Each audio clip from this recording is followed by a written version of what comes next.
Hello, welcome po. At again, salamat po sa inyong joining us sa ating pong pagpapatuloy dito sa ating pag-aaral sa Book of Ruth using the inductive method. At yes, this time, I just wanna start sa pasasalamat po for those who continue to watch and follow ang ating pong ginagawang Bible study dito sa Hardin. Ayan, ito po yung front garden natin dito po sa uh, Ohio, USA. Ayun. Sige po, kung meron kayong Bible, please join me. Open your Bible sa Ruth chapter 1 at magpapatuloy po tayo sa verse 8 ng chapter 1 of Book of Ruth. Sige? Alright. Ang reading po ay, ang sabi dito, and Naomi said to her daughters-in-law, "Go return each to her mother's house. The Lord deal kindly with you as you have dealt with the dead and with me. The Lord grant that you may find rest, each in the house of her husband." So she kissed them, and they lifted up their voices and wept. Verse 10, and they said to her, "Surely we will return with you to your people." All right. So yung mga nakaraan po nating segments ay yung verses 1 to 5, yun yung family ni Elimelech nagpunta sa Moab. And then verse 6 and verse 7 naman, ayun naman yung preparation ni Naomi together with her daughters-in-law to return naman sa Bethlehem. Dahil nakita natin sa verses 1 to 5 ay namatay yung una, yung asawa ni Naomi, si Elimelech, at yung dalawa niya ring anak na si Malon and Kilion, di po ba? So ngayon, on their way going back sa Bethlehem, ay magkakaroon po ng conversation ang mga characters ng ating study. Ito na nga yung from verse 1 to verse 7, hindi pa natin naririnig ang kanilang mga boses.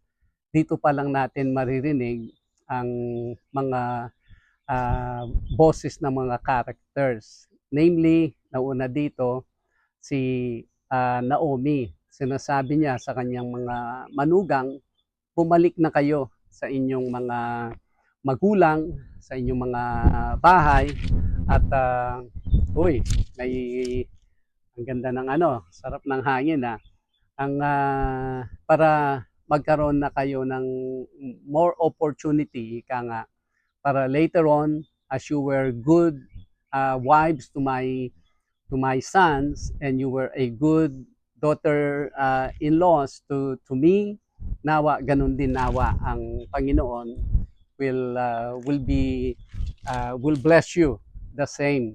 So ang una po nating pwedeng tingnan na lesson dito ay si Naomi.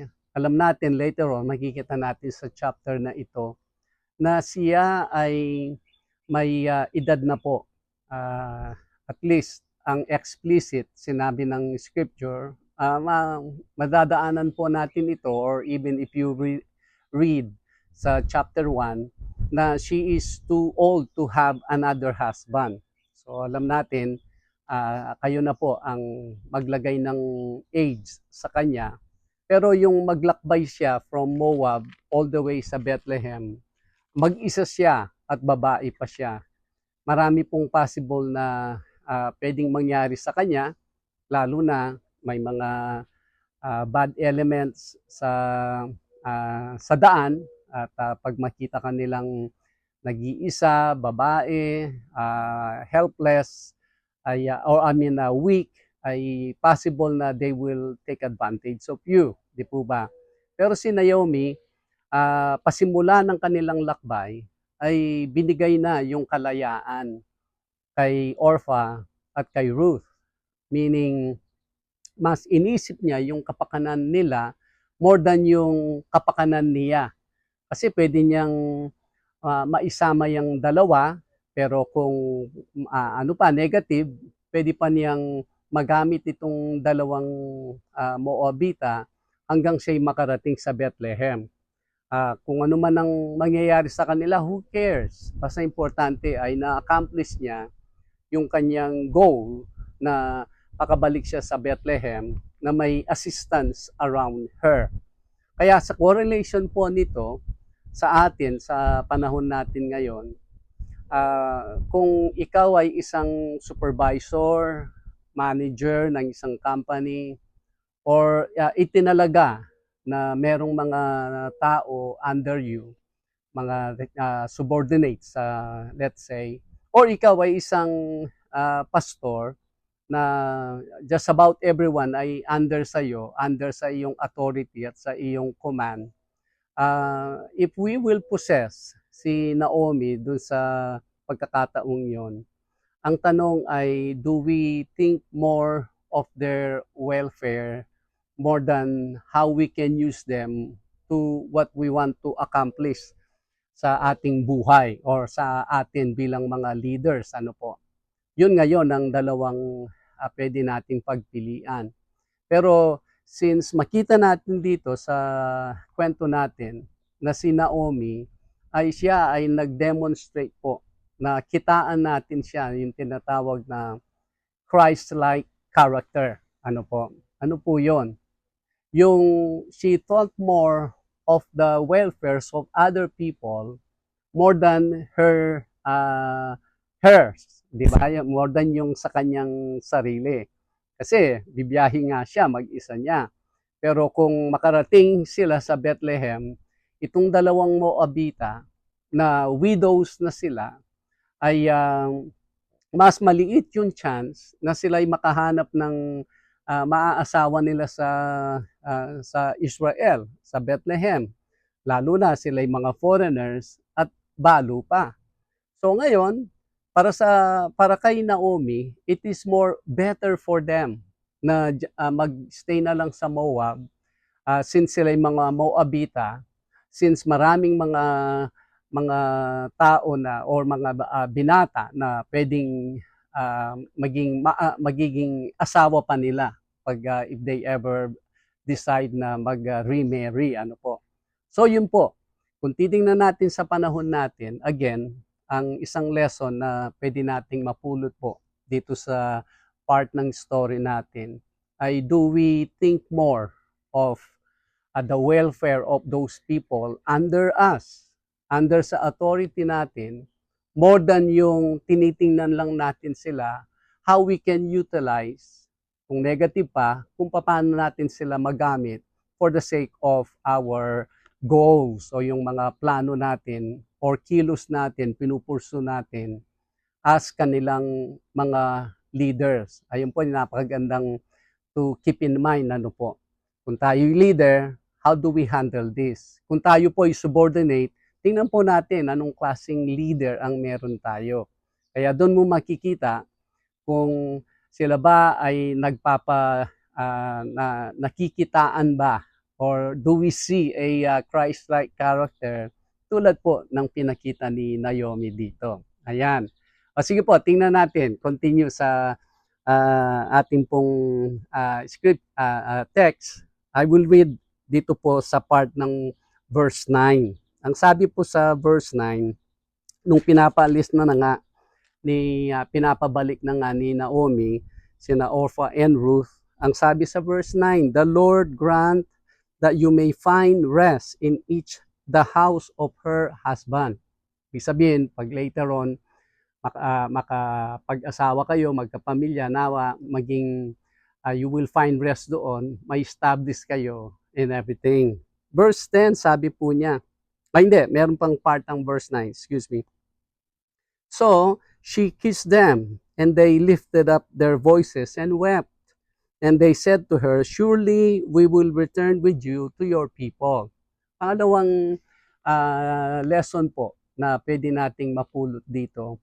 Nung marinig ng dalawa, ni Orpha and Ruth na pinapabalik na may spirit o may senaryo na nagpapaalam si Naomi sa kanila, bumalik na kayo, biglang tumaas yung level of emotion ng mga babae. Ngayon sinabi nila, no, we will go back with you to your people.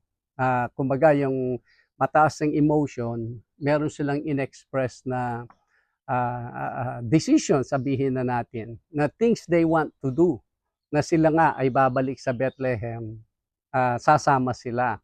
Pero later on, ang story po, even up to verse 14, if we have the time, makikita natin, ito ay sinabi ng dalawang babae na mataas yung emotion nilang dalawa. Nang malaman nila yung mga involved na factor dyan, o kaya involved na mga different things sa kanilang sinabing gagawin nila, ay isa sa kanila ay nag-back off. Kasi nga, oo nga pala, at least si Naomi ay inexplain pa after po ng verse 10. Inexplain pa niya sa dalawang manugang niya kung ano yung involved sa gusto nilang gawin. Ayun. Kumbaga, dadalhin natin po sa panahon natin, syempre, ang tao, may mga pagkakataon na nagko-commit po sila habang yung emotion nila ay nangingibabaw sa kung ano talaga yung more make sense sa kanilang buhay. Kaya mo ba ang sinasabi mong commitment? Alam ko, mataas lang yung emotion, pero kaya mo bang i-execute yung pinapangako mo? Alright? Unang-una, dalhin po natin sa setting natin sa church. Sometimes sa church, may mga churches, hindi naman po lahat, may mga churches na purposely yung lalo na dun sa worship time ay yung mga lineup sa worship ay intended to induce yung emotion ng mga tao.